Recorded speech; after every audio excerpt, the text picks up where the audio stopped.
रुको, अगर आप इन्वेस्ट नहीं कर रहे हैं तो आप हर रोज अपने पैसे गंवा रहे हैं। आपका सेविंग्स अकाउंट आपको अमीर नहीं बना रहा है। असल में इन्फ्लेशन की वजह से ये आपको गरीब बना रहा है। तो आप अपने पैसों को बढ़ाते कैसे हैं?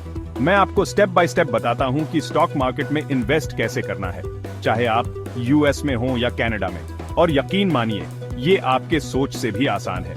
हम सब कुछ समझाएंगे, सही अकाउंट चुनने से लेकर बिगिनर्स के लिए सबसे अच्छे इन्वेस्टमेंट्स तक। इस वीडियो के अंत तक आपके पास अपना वेल्थ बढ़ाने के लिए एक क्लियर प्लान होगा। अब कोई बहाना नहीं, चलिए शुरू करते हैं। देखिए, मैं समझता हूं इन्वेस्टिंग थोड़ा डरावना लग सकता है, खासकर अगर आप अभी शुरुआत कर रहे हैं।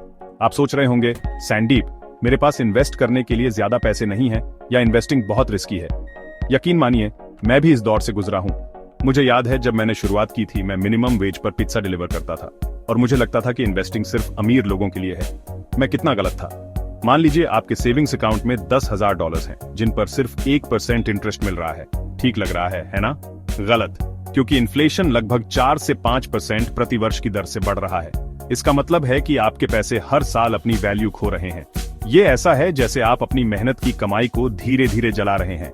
इन्फ्लेशन की यही खासियत है, ये चुपके से धीरे धीरे आपकी बचत को खा जाता है। इसलिए अमीर लोग सिर्फ बचत नहीं करते, वे इन्वेस्ट करते हैं। तो बने रहिए।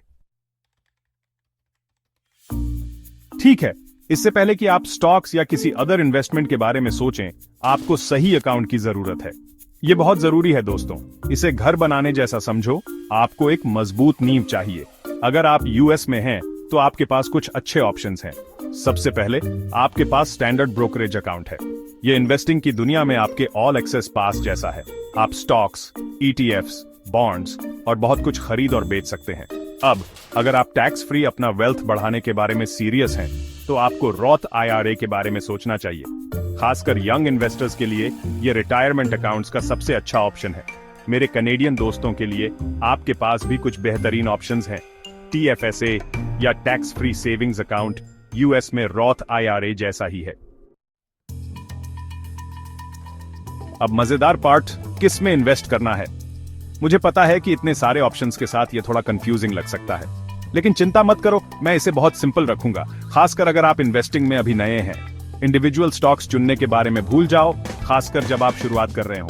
इसके बजाय मैं इंडेक्स फंड्स या ईटीएफ्स के साथ जाने की सलाह देता हूं, जिसका मतलब है एक्सचेंज ट्रेडेड फंड्स। इन्हें स्टॉक्स की टोकरियों की तरह समझें, जो एक स्पेसिफिक मार्केट इंडेक्स को ट्रैक करती हैं, जैसे S&P 500 या TSX 60।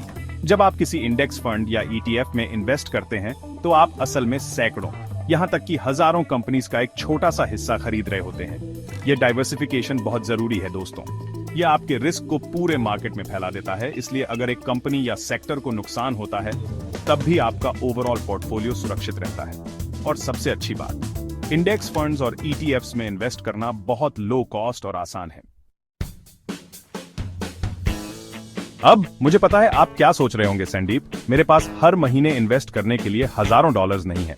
और आपको पता है क्या, ये बिल्कुल ठीक है। इन्वेस्टिंग की खूबी यह है कि आप छोटी शुरुआत कर सकते हैं और धीरे धीरे समय के साथ अपना कंट्रीब्यूशन बढ़ा सकते हैं। दरअसल मेरा एक सिंपल रूल है, जिसे मैं द $100 रूल कहता हूँ। बस हर महीने $100 इन्वेस्ट करके शुरुआत करें। बस इतना ही। आप $100 तो ढूंढ ही सकते हैं, है ना? महीने में 1 या 2 बार बाहर खाने से बचें। उस सब्सक्रिप्शन को कैंसिल कर दें जिसका आप कभी इस्तेमाल नहीं करते, या किसी साइड हसल के साथ क्रिएटिव बने। बात यह है कि कंपाउंड ग्रोथ की पावर की बदौलत हर महीने $100 भी समय के साथ कंसिस्टेंटली इन्वेस्ट करने पर एक बड़ी रकम बन सकती है। कंपाउंड ग्रोथ जादू की तरह है दोस्तों। यह आपके इंटरेस्ट पर इंटरेस्ट कमाने का स्नोबॉल इफेक्ट है, और यह लॉन्ग टर्म वेल्थ बनाने की की है। कंसिस्टेंटली इन्वेस्ट करने का मेरा फेवरेट तरीका ऑटोमेटिक इन्वेस्टिंग सेटअप करना है। जाने से पहले मैं आपको बिगिनर्स की सबसे बड़ी गलतियों के बारे में बताकर कुछ हार्ट-एक और पैसे बचाना चाहता हूं। इनसे बचें और आप एक सॉलिड फाइनेंशियल फ्यूचर बनाने की राह पर होंगे। गलती नंबर 1, इमोशंस के आधार पर इन्वेस्ट करना। सुनिए, स्टॉक मार्केट एक रोलर कोस्टर की तरह हो सकता है। उतार चढ़ाव तो होंगे ही, यही मार्केट का स्वभाव है। लेकिन अपने इन्वेस्टमेंट डिसीजंस को फियर या ग्रीड से कंट्रोल न होने दें। जब मार्केट नीचे जाता है तो पैनिक सेल न करें और हाइप और FOMO, fear of missing out, में न फंसें। गलती नंबर 2, प्लान न होना। बिना प्लान के इन्वेस्ट करना बिना कंपास के समुद्र में नाव चलाने जैसा है, आप समुद्र में खो जाएंगे।